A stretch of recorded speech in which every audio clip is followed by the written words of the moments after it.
ዛሬ ታላቅ መከናወን ታላቅ ደስታ ታላቅ ሳቅ ቢሆንም ከመሬት እግራችንን ሳንለቅ ደስታችንን በልክ አድርገን ለነገ ስራችን አዳዲስ ጉልበት ታጥቀን አሁንም እንደ ትናንቱ ፈጣሪያችንን እያመሰገን ከመሄድ እንዳትቦዝኑ አደራ ልላችሁ ፈልጋለሁ።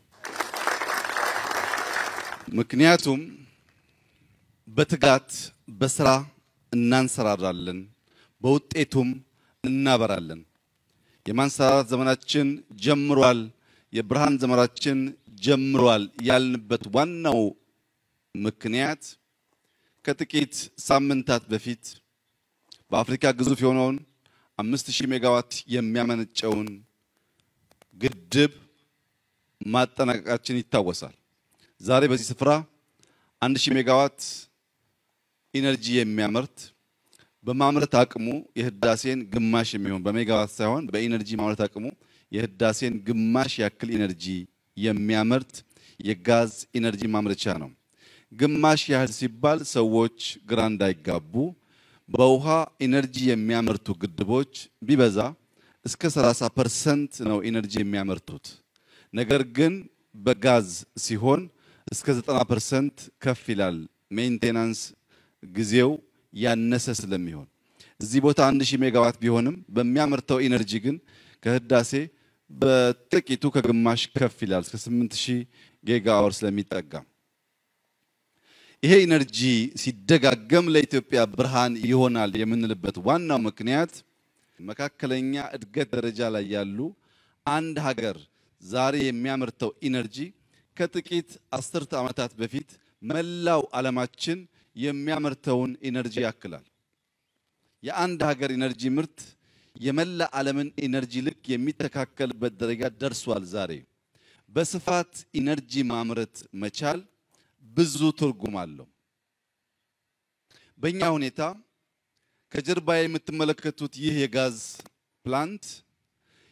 ፕላንት ብቻ አይደለም።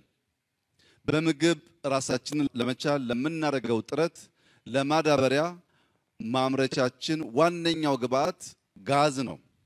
በዚህ ምክንያት ምግብ ይሆነናል ማለት ነው። በሌላ መንገድ 1000 ሜጋዋት ኢነርጂ እናመርታለን ከዚያም ክሪፕቶ ማይን እናደርጋለን ስንል 100% ግብአቱ ጋዝ ነው። ከዚህ በተጨማሪ እስካሁን ያልገለጽኩት በደንብ ስንሰራው ቢገለጽ ይሻላል ብዬ ያቆየሁት አንድ ሐሳብ አለ ለመላው የኢትዮጵያ ሕዝብ መግለጥ የምፈልገው። በዚህ ዓመት ቢበዛ በአንድ ዓመት ጊዜ ውስጥ 2000 የሚጠጉ የአዲስ አበባ ከተማና ወደ ክልል የሚሄዱ ባሶች አሁን ከሚጠቀሙት ነዳጅ ወደ ጋዝ እንቀይራለን። እነዚህ 2000 መኪናዎች ሲቀየሩ የትራንስፖርት ዋጋ ቢበዛ ወይም ቢያንስ አሁን ካለው በ50% በሚቀጥለው ዓመት እንቀንሳለን። በከተሞቻችን ያለው ዋናው ችግር የሊቪንግ ኮስት ነው። ይሄ ሊቪንግ ኮስት አንደኛው ምክንያት ቤት ነው። ከ1.5 ሚሊዮን በላይ ቤት እንገነባለን ያልነው የዜጎቻችን የሊቪንግ ኮስት ጫና የሚያስከትለውን አንዱን ችግር እንቀርፋለን ለማለት ነው። ሁለተኛው ትራንስፖርት ነው።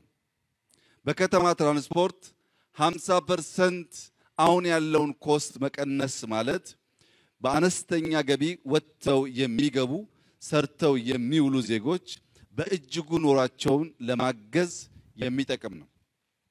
ሶስተኛ ኢነርጂ ስናመርት ለክሪፕቶ ብቻ ሳይሆን ለብርሃንም ጭምር ስለሆነ ጋዝ ምግባችን፣ ጋዝ ትራንስፖርታችን፣ ጋዝ ለኢነርጂ ማምረቻ የሚውል ዘርፈ ብዙ ጠቀሜታ ያለው ጉዳይ ነው ማለት ነው። ከዚህ ከፊት ለፊት የምታዩቸው ትራኮች ለዚህ ጋዝ ማጓጓዣ የመጡ ናቸው። እዚህ ጋር ያሉት ቦቴዎች ናቸው። ግን ለሲሚንቶ ማጓጓዣም ለተለያየ ጭነት ማጓጓዣም በጋዝ የሚጠቀሙ ትላልቅ ትራኮች አሉ። እነዚህን ትራኮች መጠቀም እንደ ኢትዮጵያ ላሉ በውጭ ምንዛሪ ከፍተኛ ሀብት ለሚያወጡ ሀገራት ትርጉሙ ከፍተኛ ነው። እነዚህ ትራኮች አንዴ ጋዝ ከተሞሉ በኋላ 1500 ኪሎ ሜትር መጓዝ ይችላሉ። ምን ማለት ነው? አንድ ትራክ አዲስ አበባ ላይ ጋዝ ተሞልቶ የሚጭነውን ጭነት ጭኖ ጅቡቲ ደርሶ አራግፎ ከጅቡቲ መልሶ ጭኖ አዲስ አበባ እስኪደርስ ሌላ ማደያ አያስፈልገውም ማለት ነው። በዚሁ አጋጣሚ ትላልቅ መኪና ትራክ ወደ ኢትዮጵያ እስካሁን ስታስገቡ የነበራችሁ ዜጎች ከዛሬ ጀምሮ ልክ ለትናንሽ መኪና ከኢቪ ካር ኤሌክትሪክ ካር ውጪ ማስገባት ታግዶ እንደቆየው ከዛሬ ጀምሮ ነዳጅ የሚጠቀሙ ማንኛውም ትራክ ወደ ኢትዮጵያ ማስገባት የተከለከለ ነው። በአንጻሩ ማንኛውም የግል ባለሀብት ጋዝ የሚጠቀሙ ቦቴዎች ትራኮች የሚያስገባ ከሆነ በእኛ በኩል ዲዩቲ ፍሪን ጨምሮ አስተማማኝ ድጋፍ የሚደረግላችሁ ሲሆን እንደ ሀገር እያወጣን ያለነውን ከፍተኛ ወጪ ለመቀነስ የሎጂስቲክስ ኮስት ለመቀነስ ትራንስፖርት ለማሳለጥ የግሉ ሴክተር ከዚህ ቀን በኋላ በጋዝ የሚጠቀሙ ትራኮች በማስገባት የሀገሩን ኢኮኖሚ እድገት እንዲያፋጥን ከአደራ ጭምር ላሳስብ እወዳለሁ። ሁላችሁም እንደምታውቁት የ1 ኪሎ ሜትር መጨረሻ የ2ኛ ኪሎ ሜትር መጀመሪያ ነው። አንደኛውን ኪሎ ሜትር ባለፈው ወር አገባደናል። 2ኛውን ኪሎ ሜትር ዛሬ ጀምረናል። በእርግጠኝነት ለኢትዮጵያ ሕዝብ ማረጋገጥ የምወደው ዛሬ ያየናቸው ፕሮጀክቶች 3 ዓመት ባልበለጠ ጊዜ ውስጥ ፈጽመን እንደተለመደው ሪቫን እንቆርጣለን። ትናንሽ ችግሮች በትናንሽ መፍትሄዎች መፍታት ችግሩን ከመሰረቱ አይቀርፈውም። ትናንሽ ችግሮች በትናንሽ መፍትሄ መፍታት ማለት ችግሩን መከተል ማለት ነው።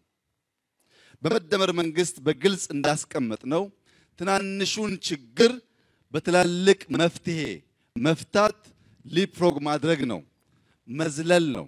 ችግርን መከተል ሳይሆን ችግር እንዳይከተለን ማድረግ ነው።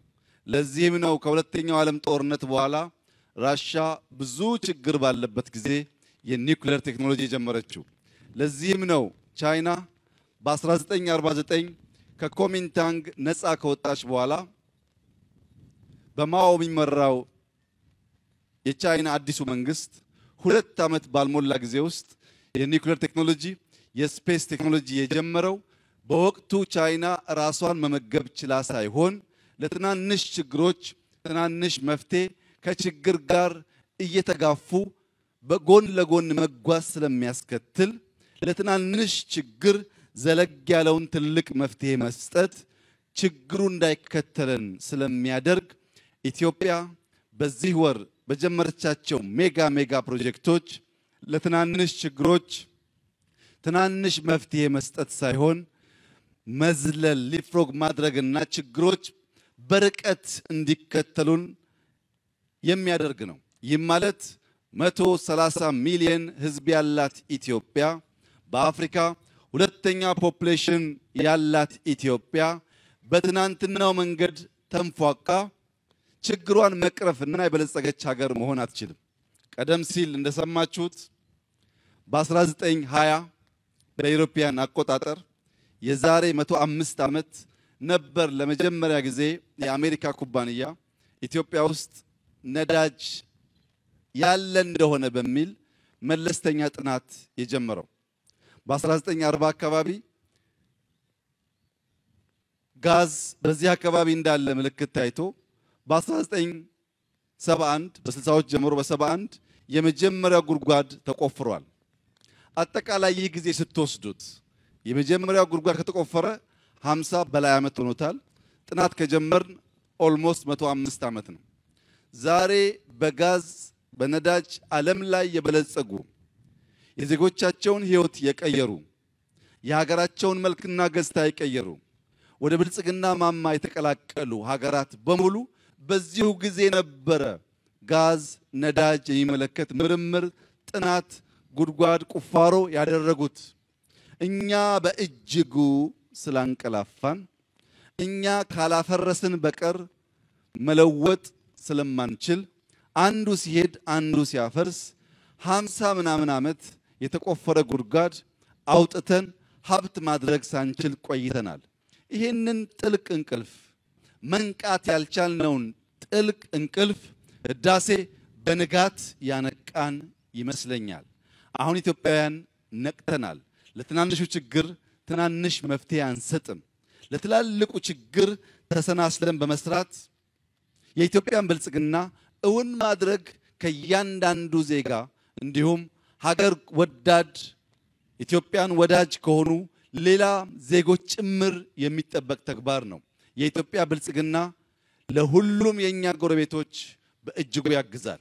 በዚህ መልክ ከቀጠል ኢትዮጵያ በልጽጋ የምትራብ ሰላም የምታጣ ሶማሊያ፣ የምትራብ ሰላም የምታጣ ጅቡቲ፣ የምትራብ ሰላም የምታጣ ኤርትራ፣ የምትራብ ሰላም የምታጣ ሱዳን ሳትሆን በጋራ የምንበለጽግ ስለሚያደርገን በጀመርነው ትላልቅ ነገር የማሰብ ትላልቅ ነገር የመጀመር በፍጥነት የመጨረስና ውጤት የማስገኘት ልምምዳችን የኢትዮጵያን ብልጽግና በጋራ እንድናሳካ በታላቅ ትህትና ለኢትዮጵያውያንና ለመላው የኢስት አፍሪካ ዜጎች ጥሪዬን ማቅረብ እፈልጋለሁ። እኛ ከጅምሩ እንደምናሳካ እናምናለን። ከጅምሩ ማሳካት እንደምንችል ብቻ ሳይሆን ፈጣሪያችን እንደሚያግዘን እናምናለን። ዛሬ ለማያምኑ መከናወን እንደሚቻል ላልተቀበሉ አሳክተን ስላሳየን ማየት ማመን ነው እንደሚባለው ፓርላማው ድጋሚ ከመከፈቱ በፊት የጋዝ ፕሮጀክታችን ተጠናቆ እንገናኛለን ባልነው ልክ አጠናቀናልና እስካሁን ማየት የተሳናችሁ የተሰወረባችሁ ንቁ፣ ጊዜ እንዳያልፈባችሁ። እኛን ማንም ሊያቆመን አይችልም።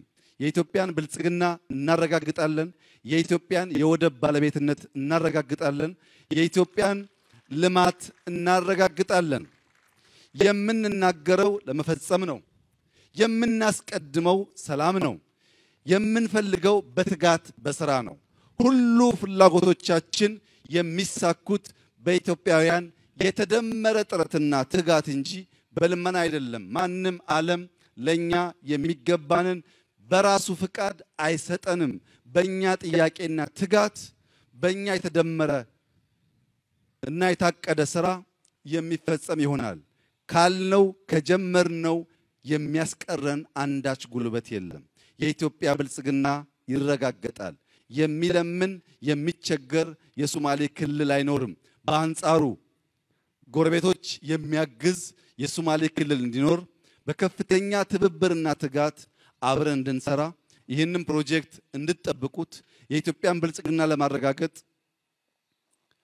ከዚህ ቀደም ባሳያችሁት ቁርጠኝነት ልክ በትጋት እንድትሰሩ አደራ እያልኩ በመጨረሻም የዚህ ፕሮጀክት መከናወን እውን እንዲሆን ለረዳን የቻይና GCL ኩባንያ ቸርማን ሰራተኞች እንዲሁም በብዙ ያማከረን ከጎናችን የቆመ ወንድማችን አሊኮ ዳንጎቴ የማይኒንግ ሚኒስትርና ሰራተኞች በሙሉ የሶማሌ ክልል አመራሮችና በሙሉ በተለይም ለፕሮፌሰር ብርሃኑ ነጋ ለዶክተር በለጠ እንኳን ደስ ያላችሁ ተደምረን ኢትዮጵያን ማበልጸግ ችለናልና የእናንተ አርያነት ለሚቀጥለው የኢትዮጵያ ፖለቲካ መታደስ መቀየር መሰረት የሚጥል ነው። እናንተ ሚኒስትሮች ተሳትኑ የኢትዮጵያ ፖለቲካ ለውጥ ምሰሶ ጣዮች ሆናችሁ ለዚህ ስኬት በጋራ ለሰጠነው አመራርና ለተገኘው ውጤት እንኳን ደስ ያላችሁ ልላችሁ ፈልጋለሁ። ለመላው የኢትዮጵያ ሕዝብ እንኳን ደስ ያለን፣ እንኳን ደስ ያላችሁ። ብርሃናችን ይቀጥላል፣ ብልጽግናችን ይቀጥላል። ያሰብነውን የተናገርነውን አንድ በአንድ እናሳካለን። ተስፋ አንቆርጥም፣ ነገር ግን ሪቫን እንቆርጣለን። አመሰግናለሁ።